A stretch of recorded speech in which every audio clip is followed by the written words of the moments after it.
Magandang hapon po muli sa ating lahat at maligayang araw ng Panginoon. Ang atin pong sermon na maririnig ay mula sa preaching ni Reverend Clarence Bowman. Siya po ay minister ng congregation ng Smithville Canadian Reformed Church, doon po sa Smithville, Ontario. At ang title, o pamagat ng ating pong sermon is The Most Important Place in the Christian's Life is in Heaven. Hango, of course, doon po sa Lord's Day 18. Tayo po muna ay sumandaling manalangin. Dakilang Diyos, maging kalugod-lugod nawa ang salita ng aking bibig at ang pagbubulay-bulay ng aking puso sa iyong paningin, O Panginoon, ang aming malaking bato at aming mananubos. Amen. Beloved congregation of the Lord Jesus Christ, kapag daw sinabing realidad o reality, ito daw po ay yung aktwal na nakikita, aktwal na nararanasan, at aktwal na nalalasap, or kung sa pagkain ay nalalasahan. Ito ang buhay na humihingi ng ating atensyon. At dito natutuon mostly yung ating pag-iisip, things of this world. Nakalulungkot na ang mundo ay mas malaki pa sa ating mga nakikita, nararanasan at nalalasap. Ang ating Diyos, halimbawa, Siya ay nagsabi sa atin na ang ating tagapagligtas na si Jesucristo ay umakyat sa langit at nanatili doon alang-alang sa atin. Kapag ating inihahayag tuwing linggo ang pag-akyat ni Kristo sa kalangitan, ay ating inihahayag at kinikilala na ang pinakamahalagang lugar sa Diyos ay hindi ang mundong ito, kung hindi ang langit. Kung ang ating pagtingin sa realidad ay kapareho ng nakasaad sa ating confession patungkol sa asensyon ng Panginoong Hesus, matatagpuan daw natin ang ating mga sarili na palagi ang nag-iisip at nagsasalita ng patungkol sa mga makalangit na mga bagay. Kahit pa tayo ay humaharap sa magulong buhay dito sa mundo sa araw-araw. At yan po ang perspective ng sermon na ating matutunghayan ngayong hapon. Nabanggit ko po kanina, ang title ay The Most Important Place in the Christian's Life is in Heaven. Na mayroon pong tatlong sermon headings. In heaven is our intercessor. In heaven is our home. And thirdly, in heaven is our focus. Sa unang sermon point, mga kapatid, nasa langit ang ating tagapamagitan, ang ating tagapagtanggol. In heaven is our intercessor. 40 araw matapos na ang ating Panginoon ay nabuhay na maguli, pinangunahan niya ang mga alagad sa isang burol sa labas ng Jerusalem. At kanyang iniunat ang kanyang mga kamay sa kanyang mga alagad upang ito ay i-bless o pagpalain. At habang pinagpapala niya ito, siya ay umangat mula sa lupa. At ito ay pinatotohanan ni Saint Luke doon sa Luke chapter 24. At ganoon din doon sa Acts chapter 1 na pinadala ng Diyos ang isang ulap bilang isang paraan upang dalhin ang Panginoon o ang Panginoong Hesus sa alapaap papunta sa langit. Iisipin ng iba na siguro ang mga disciples ay nanghihinayang o di kaya ay nadismaya o di kaya ay nalungkot ng sobra sa pag-alis na ito ng ating Panginoon. Siguro pwede nilang sabihin o sinasabi, iniisip ng iba, mas maganda sana na hindi na lang siya umalis. Lalo pa kung mas personal niyang ma-acquaint ang tao, ang church, physically. At actual siyang makapagpapagaling ng marami pang may mga sakit. At mas mainam na physical pa niyang makakausap at may encourage ang mga ito. Subalit, baliktad ang ekspresyon ng mga alagad sa pag-alis o pag-akyat ng Panginoon sa langit. Walang ekspresyon ng panghihinayang ang mga alagad nung umakyat ang Panginoon. Bagkus ito ay puno ng masidhing kagalakan at ito ay pinatotohanan din noong Luke 24 verse 52. At nakakamangha ito, di po ba? Ano ang nakapagbibigay galak sa mga alagad gayong aalis na ang Panginoon sa kanilang piling? At matatanong din natin, nasaan ba ang langit? Iniisip natin at palagi ang bukang bibig na nasa itaas o ito ay nasa taas. Up in there, sabi nga. Natutunan natin sa mga paaralan na ang buong kalawakan o yung solar system ay napakalawak. Hindi kayang marating.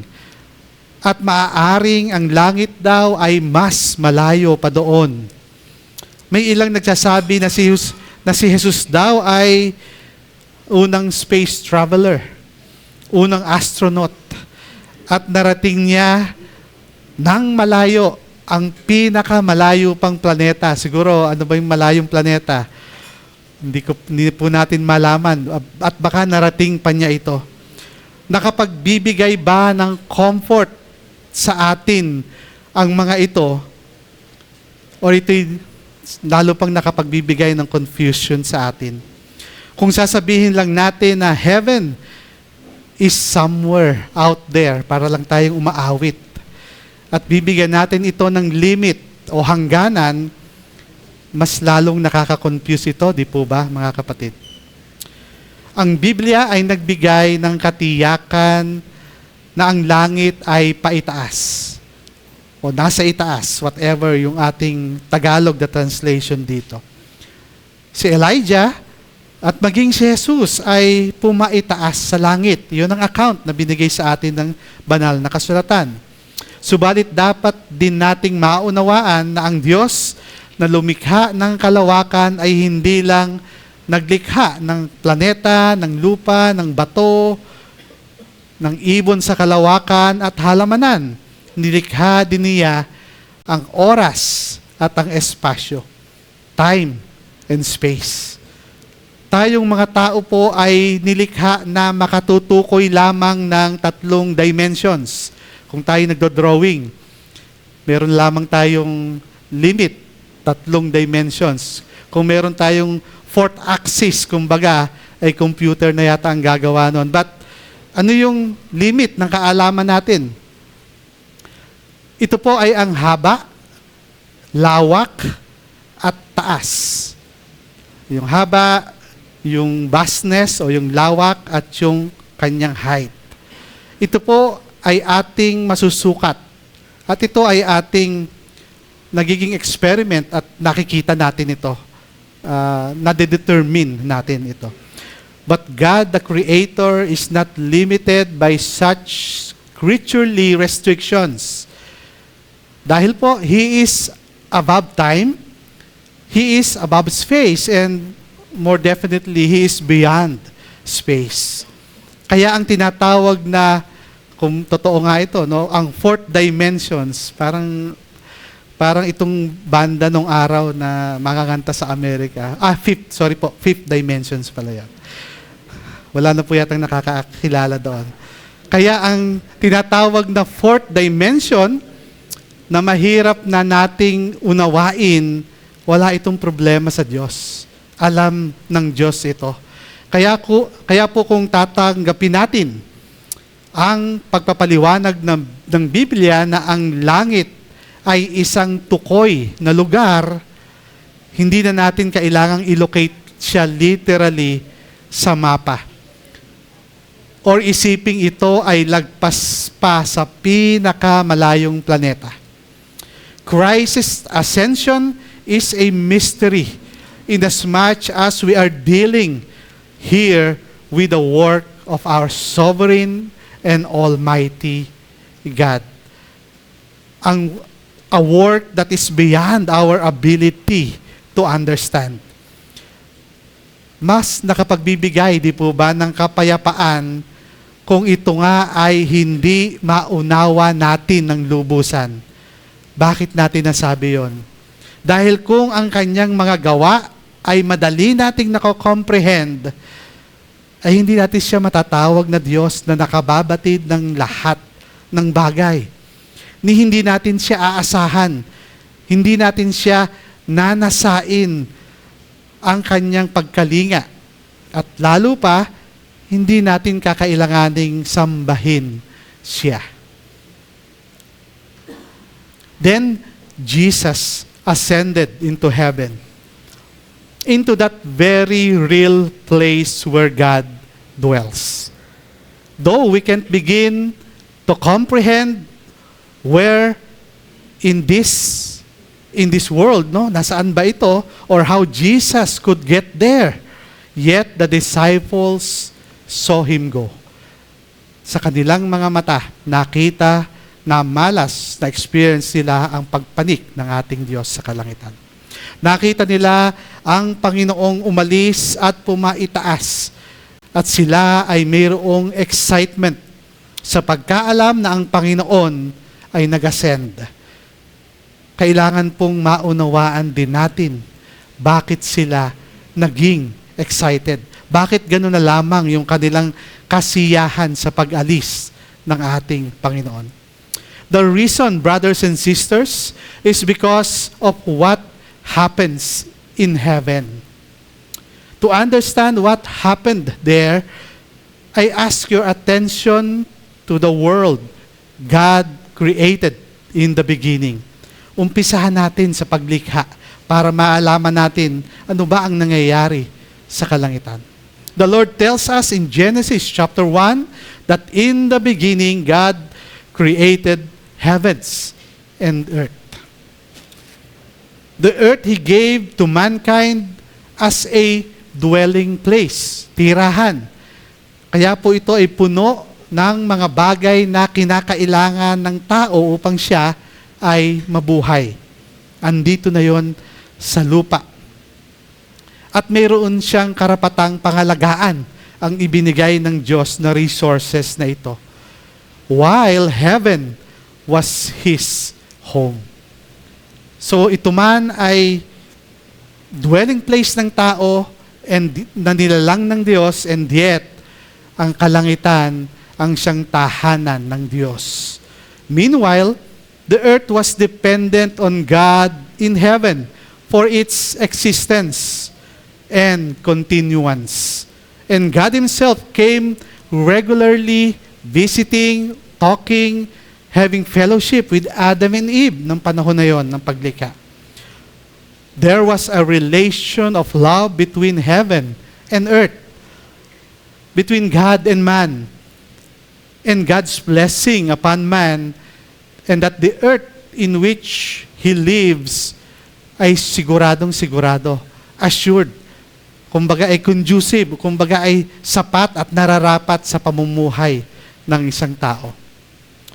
Sa makatuwid, mga kapatid, mayroon tayong patikim o mayroon tayong foretaste ng kalangitan. Ang pagbagsak ng tao sa kasalanan po ang nagpabago ng lahat. Instead of blessing mankind through his disobedience, brought the curse of God on himself and on all the creatures of the earth.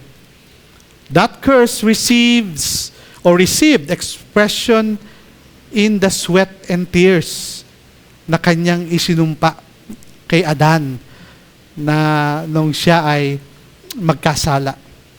God At minention ito ng Panginoon doon sa Genesis chapter 3. As well as sickness at kamatayan. And also plagues and calamities mentioned elsewhere in the Bible.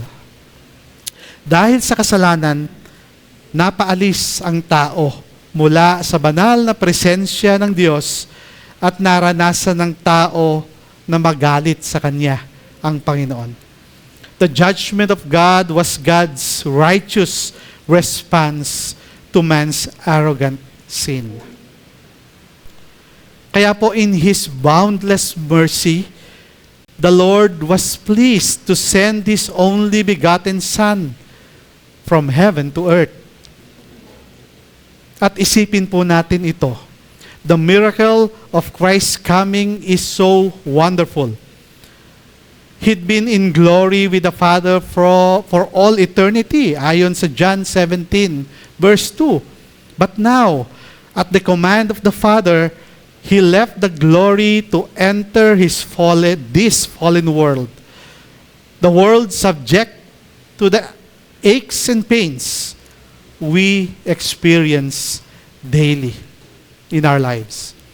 A world subject to terrorist attack, fear ng mga global warming, are expressions of God's righteous judgment on our sins from the beginning. Yung mga takot na yon, yung mga insecurities na ito, yung mga fear na ito ay nangyari sa atin because of sin. Ang kagalakan na napalitan ng pagdududa, ng takot, ng insecurities at kawalan ng pananampalataya. Yet, into this world, the Son of God came and then denied Himself so radically that He went to the cross as the sinner in our place. All the judgment upon sin that God chosen once deserved was poured unto Him so that He suffered yung tinatawag na hellish agony. Yet, in the midst of such judgment, Jesus Christ did not collapse under God's heavy hand, but He atoned for sin and reconciled sinners to God. So He cried out, yung kanyang sinabi dun sa kanyang words of victory, "It is finished," and then bowed His head and sovereignly gave Himself to death.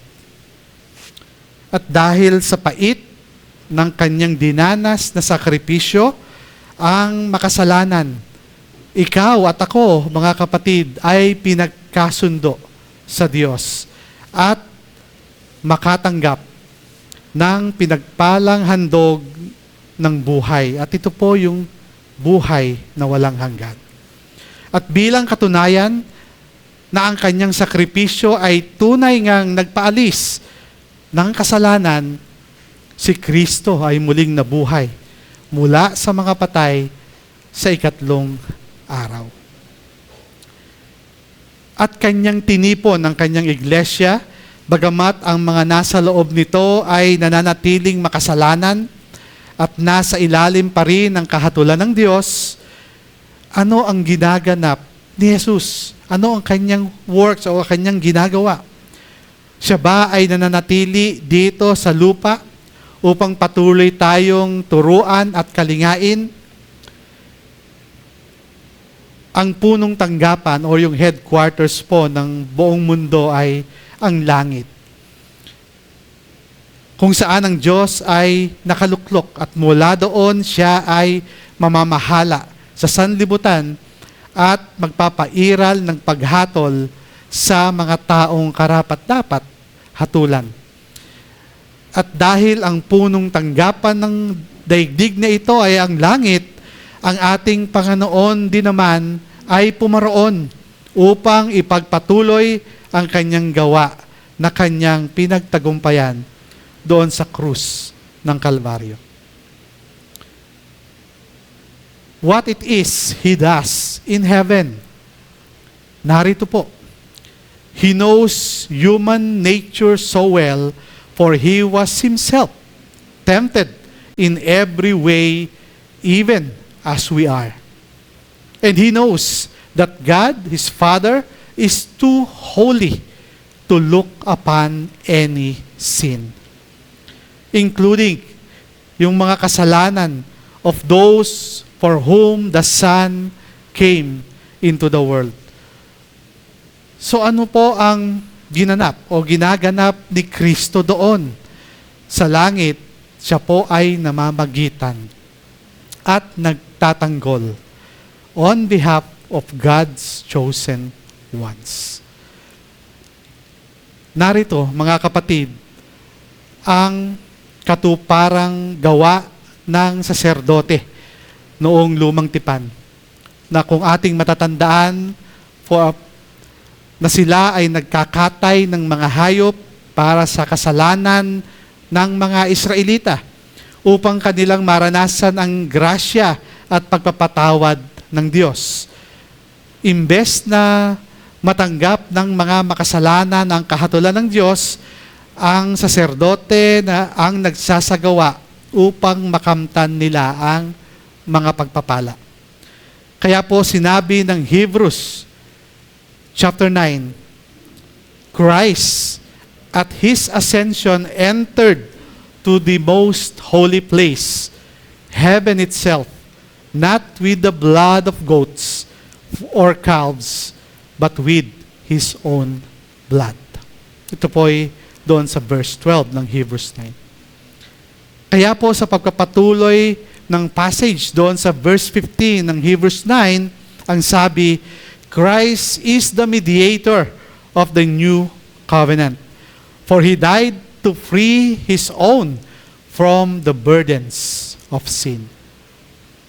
Muli po, mga kapatid, nauunawa ba natin kung bakit si Kristo ay umakyat sa langit at ano ang kanyang ginagawa doon? Nasukat na ang mga alagad ay napuno ng kagalakan nang si Kristo ay umalis. Si Kristo, mga kapatid, ay tumutugon sa banal at makapangyarihang Diyos, na kanyang ibinubuhos ang kanyang kaparusahan sa sanlibutan. Subalit, totoo naman na hindi natin ito nararanasan. Yung pagbuhos ng kanyang kaparusahan, ng kanyang judgment and wrath, hindi natin ito nararanasan dahil kay Kristo. Dahil siya ang sumasalo ng lahat ng kasalanan upang ang makita ng Diyos ay ang kanyang bugtong na anak kaysa tayong mga makasalanan. At hindi niya nire-remind ang Diyos na ang taong ito naman, Panginoon, ay napakabuti at nagpapakabuti na. Lagi na itong nag-a-attend ng church, Panginoon. O regular na nag-o-offering at tumutulong sa mga nangangailangan. Hindi po ganoon ang intercession ng ating Panginoong Jesucristo sa Ama. At hindi rin yun ang kanyang paraan. Bagkus ang basehan ng kanyang pamamagitan o ng kanyang intercession sa atin at sa Diyos ay ang kanyang ginawa sa krus 2,000 taon na ang nakakaraan. Hindi sa ating mga ginagawa at pagpapagal. He reminds the Father that the Father has poured out on Jesus Christ the judgment you and I deserve. And He satisfied that justice, did not collapse under its weight, so that we are in fact reconciled to God.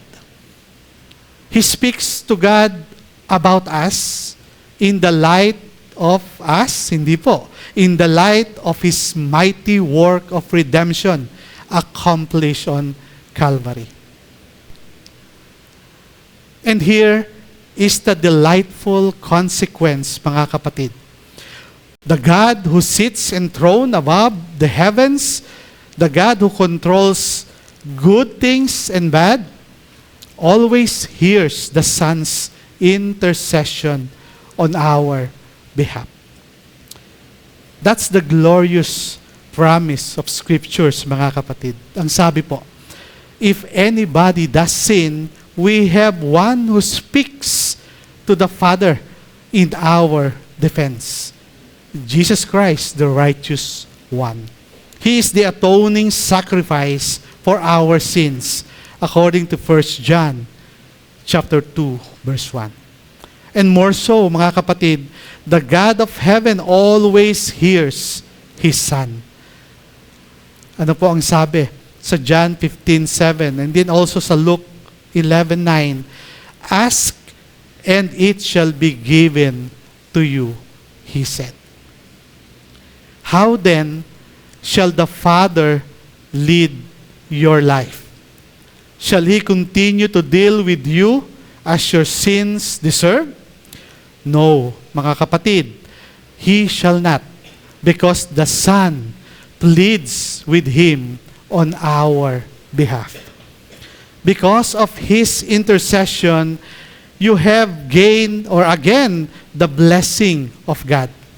Not just on the day you die, hindi sa panahong tayo ay mamamatay, but in this life, mga kapatid, araw-araw, ngayon, ang pagpapala ng Panginoon ay sumasa atin in Christ our Savior. Ito po ay malinaw na nadama ng mga alagad kung kaya't sila'y nagalak sa pag-ascend ng Panginoon papunta sa langit.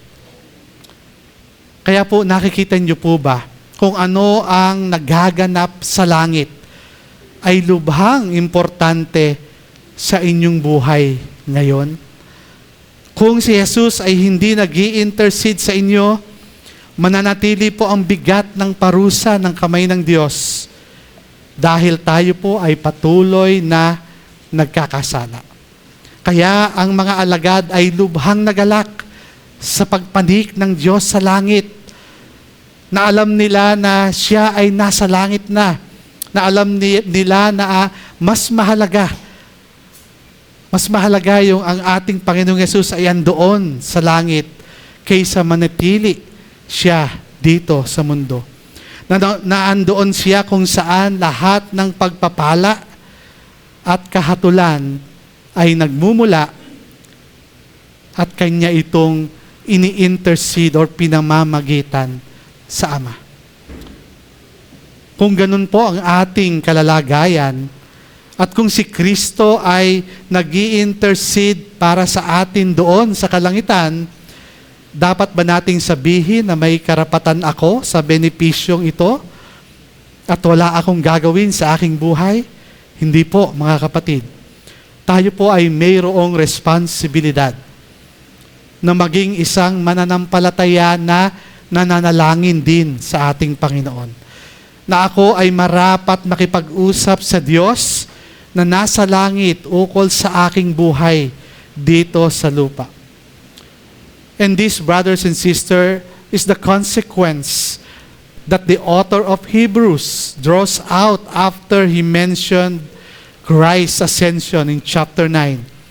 For he continues his argument till he reaches the conclusion in chapter 10. Ang sabi po dito, therefore, brothers, since we have confidence to enter the most holy place by the blood of Jesus, by a new and living way opened for us through the curtain, that is, yung kanyang katawan, and since we have a great priest over the house of God, let us draw near to God with a sincere heart in full assurance of faith. Lumapit tayo sa Diyos. At alam natin na itong paglapit na ito sa pamamagitan ng pananalangin. Ilapit natin sa Kanya ang ating mga pang-araw-araw na buhay, ang ating mga frustrations, ang ating mga kalungkutan, ang ating sakit, kahirapan, struggles, and most especially, ating ipanalangin ang ating mga struggles with our sins at ihingi ng tawad ito sa Panginoon. Upang ang ating mga broken prayers, ang ating mga incomplete prayers, or yung mga panalangin nating minsan ay hindi natin natatapos, ay maipakita niya sa Diyos bilang isang katanggap-tanggap na panalangin sa harap ng ating Diyos. Alang-alang sa atin kay Kristo na ating Panginoon. And we are being assured na mismo ng ating Panginoong Yesus na sasagutin tayo ng ating Diyos. Mga kapatid, nakita po ba natin ang tamang theology? Ang tamang approach sa pananalangin? It's not about name it, claim it. Mga kapatid, si Kristo po ang kaukulan at ang kapangyarihan sa ating mga pananalangin. Wala po yun sa atin. Hindi tayo yung kapangyarihan at kalakasan at kaukulan sa ating panalangin. We cannot, sabi ko nga po kanina, we cannot even finish our prayers. Kaya po, sa Diyos tayo lalapit sa ating mga panalangin and through Christ. How encouraging for a broken and sinful people. Here is every reason to give ourselves constantly to prayer, fully convinced that for Jesus' sake, the Father most definitely hears us. At nawa ay bigyan tayo ng ating Panginoon ng conviction, ng kapanatagan at ng kalakasan ng ating mga panalangin ay maipanalangin natin with our whole heart. Wholeheartedly, prayers ang dapat nating ibigay sa ating Panginoon. Yung word na pananalangin or prayer, ito po ang mapagpalang bunga ng pag-akyat ni Kristo sa langit. More so, because of His intercession, the Father will bless us instead of cursing us. Life has lost its shadow because of Jesus' ascension into heaven. Then yes, storms will happen sa atin po mga buhay.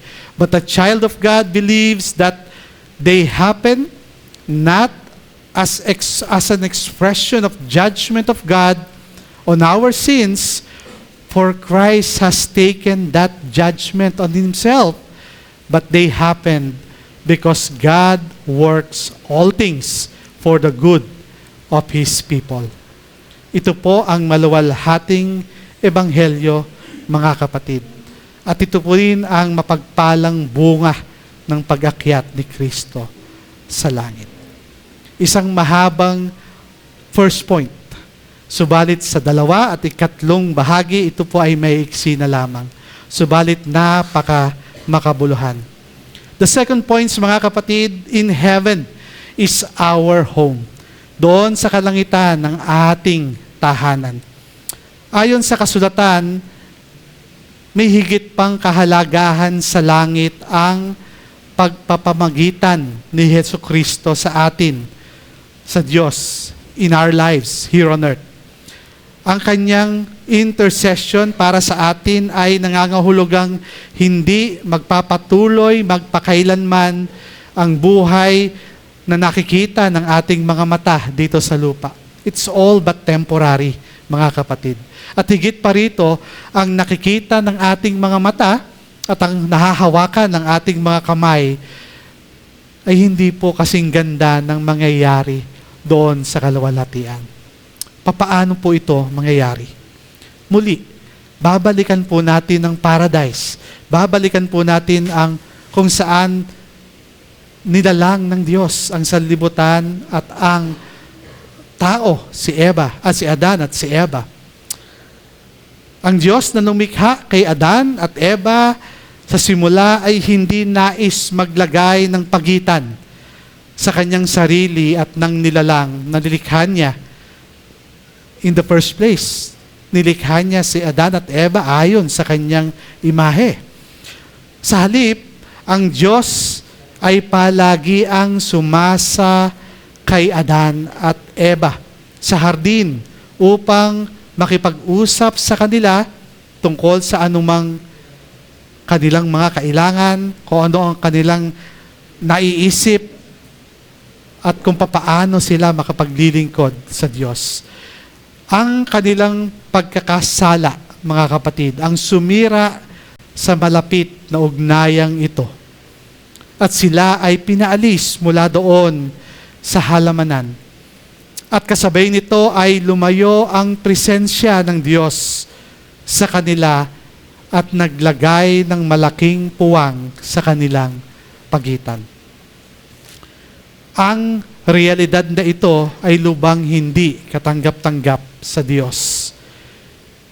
Kaya po, ang pagsugo niya sa kanyang bugtong na anak ay naganap upang ipagkasundo ang tao sa Diyos.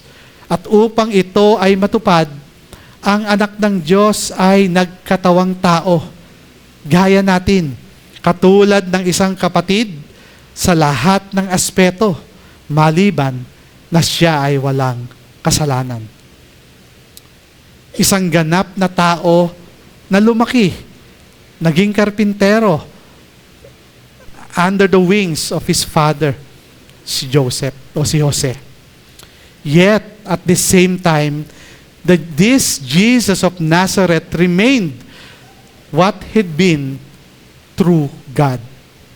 Just how he was fully God, and at the same time, as real human, as you know, as you and me, is beyond our understanding.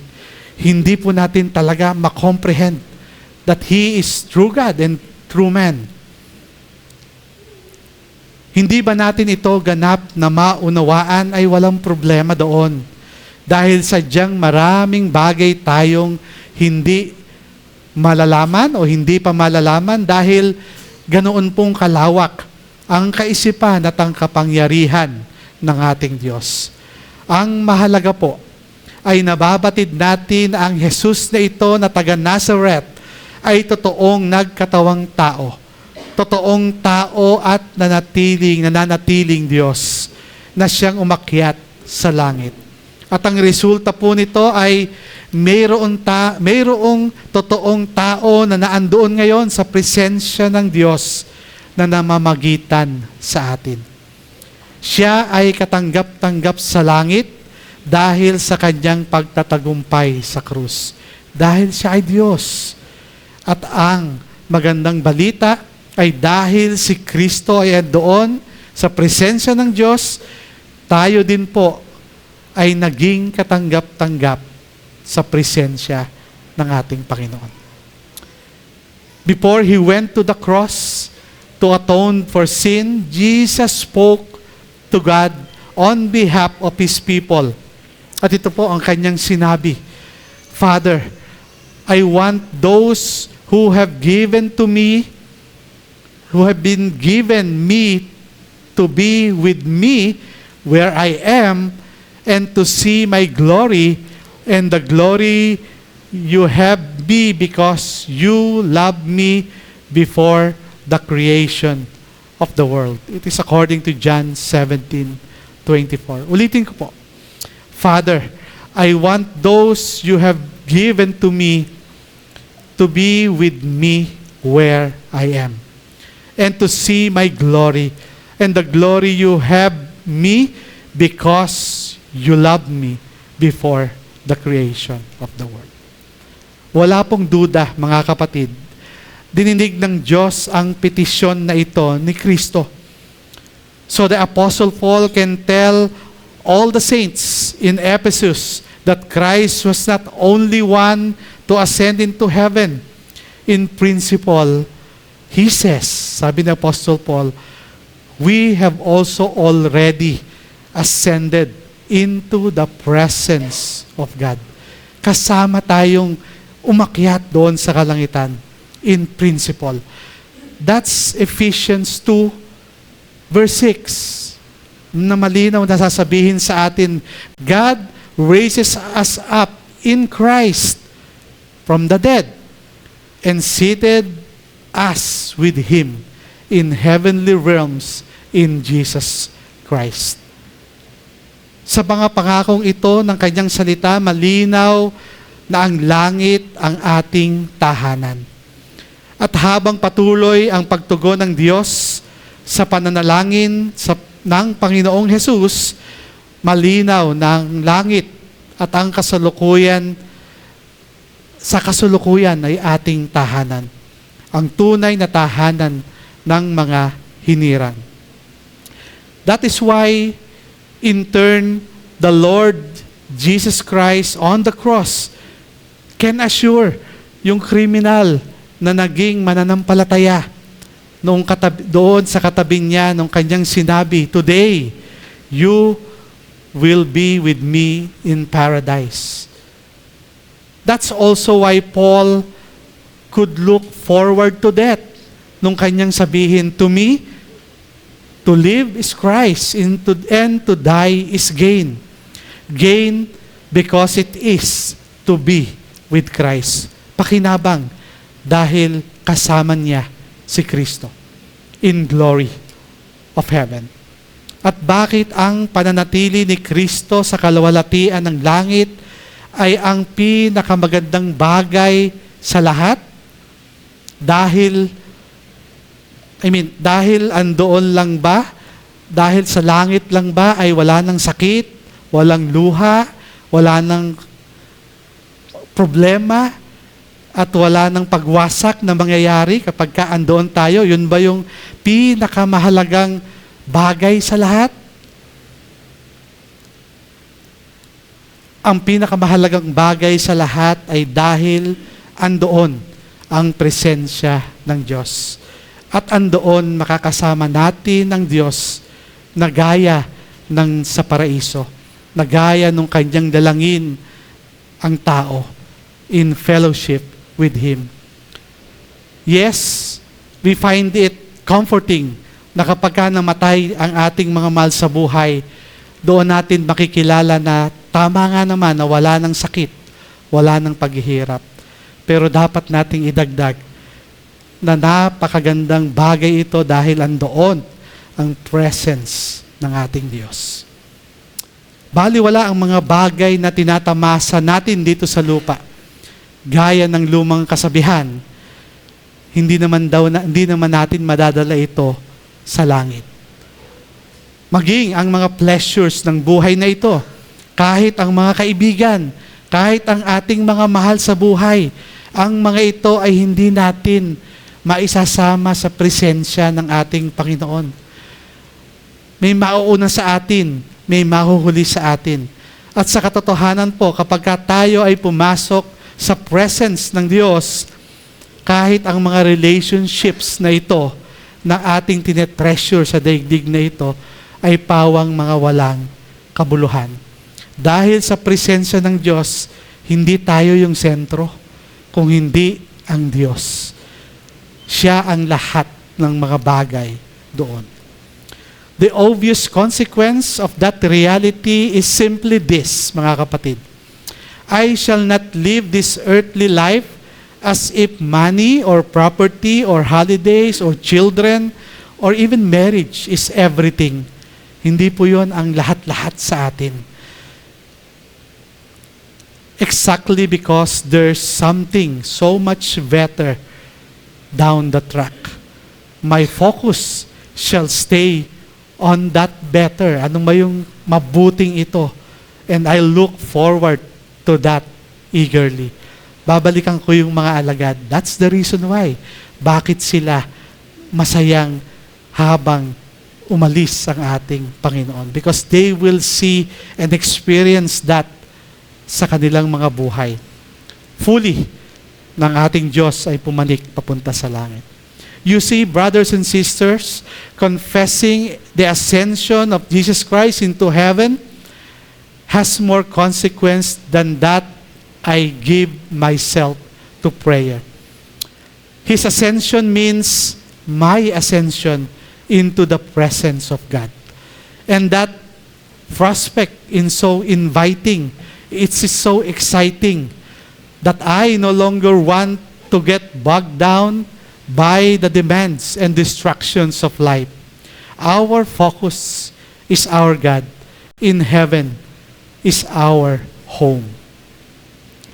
Kaya po, say si R.C. Imus, kahuli-hulihan, sa langit ang ating pagtutuunan. In heaven is our focus. After Jesus Christ has been 10 days in the presence of His Father in heaven, He poured out His Holy Spirit. Remember, it's accounted doon sa book of Acts, mga kapatid. Through His Spirit, the Christ who departed to heaven has come down to live with His own. That is, through Christ is in heaven in His human nature. He is at the same time never absent from us in His divine nature. At iyon ang sinasabi ng mga alagad bago siya umakyat sa langit. Yun ang sinasabi ng ating Panginoong Hesus sa mga alagad bago siya umakyat sa langit. Na ako ay suma sa inyo at sa inyo palagi. I will be with you always. The Apostle Paul tells the Corinthians about the coming of the Spirit is the remarkable words of 2 Corinthians 1:22 when Paul says, Christ, and who has also put His seal on us and given us His Spirit in our hearts as a guarantee.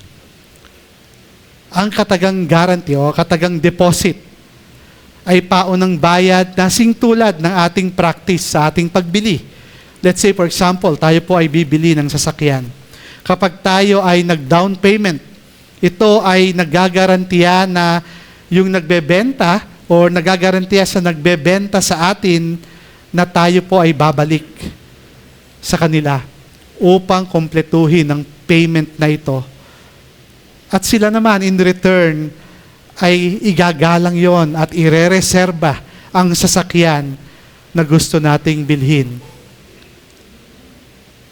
The Holy Spirit then is the guaranteeing, is the guarantor that far more is coming, na mayroong darating sa atin. Ginagarantihan ito ng Banal na Espiritu. It is not that when Christ went to heaven ay wala nang. Ibinigay niya ang kanyang Espiritu upang tayo ay magkaroon ng guarantee na siya ay muling babalik.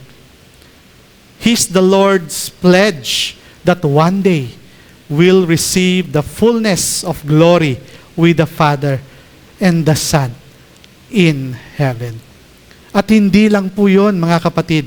Dahil ang Banal na Espiritu ay gumagawa upang ituon natin ang ating mga sarili kay Kristo, sinabi din po doon sa Colossians chapter 3, set your hearts on things above. Reminder po, nabubuhay pa tayo habang tayo ay sinasabihan nito. Hindi po itong pag-set apart our hearts on the things above ay kapag tayo ay andoon na sa ating deathbed, saka lang natin ito marirealize. Hindi po. Even now, set your hearts on the things above. And again, sa verse 2, set your minds on the things above, not on earthly things. Kaya po ating ititignan sa konteksto, sa mundong ito, it directs our attention to things we see, to the things we make us feel good, to things that is to satisfy our fallen and depraved natures. Kaya po, magandang bagay na tayo napapaalalahanan ng banal na kasulatan. And also, Paul says, your Savior is in heaven. So you're to focus your attention not here, but doon sa kalangitan. At ano po ang result nito? Put to death, therefore, whatever belongs to your earthly nature. What sort of things that might be? Ano-ano po ba yung mga dapat nating patayin o immortify sa atin habang tayo ay nabubuhay dito upang makatingin tayo sa things na nauukol sa kalangitan. Paul lists some examples: sexual immorality, impurity, lust, evil desires, and greed, which is, ang sabi po ay an idolatry. He continues the list in verse 8. Ano mo ang sabi ni Apostle Paul?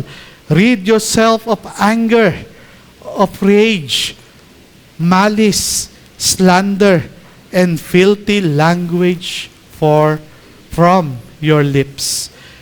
These are the sort of things that bring upon you the judgment of the God you offended in the beginning. But Paul says, since Christ is in heaven interceding for you, and since heaven is our destination, sabi ni Apostle Paul, live now like a citizen of heaven. So, though you live on this sin-filled earth, imitate the very Christ who ascended from earth into heaven for our advantage. At ano po yun? It is also in verse 12. Clothe yourselves with compassion, with kindness, with humility, gentleness, and patience. And bear with one another and forgive whatever grievances you may have against one another. Forgive as the Lord forgave you. Malinaw po mga kapatid, ang nais iparating sa atin ng sermon na ito. Dahil si Kristo na nagligtas sa iyo ay umakyat sa langit, kailangan mo na mamuhay dito sa mundo na sa iyong paggawa ay makikita ang iyong puso ay nakatuon sa langit. Na makikita mo ang iyong sarili na sumusunod kay Kristo patungo sa kalwalhatian ng Diyos. With your heart in heaven, your effort can't get stuck in the toys of this life. For this life is simply as good as it gets. At wala itong mararating at hindi natin ito madadala doon sa langit.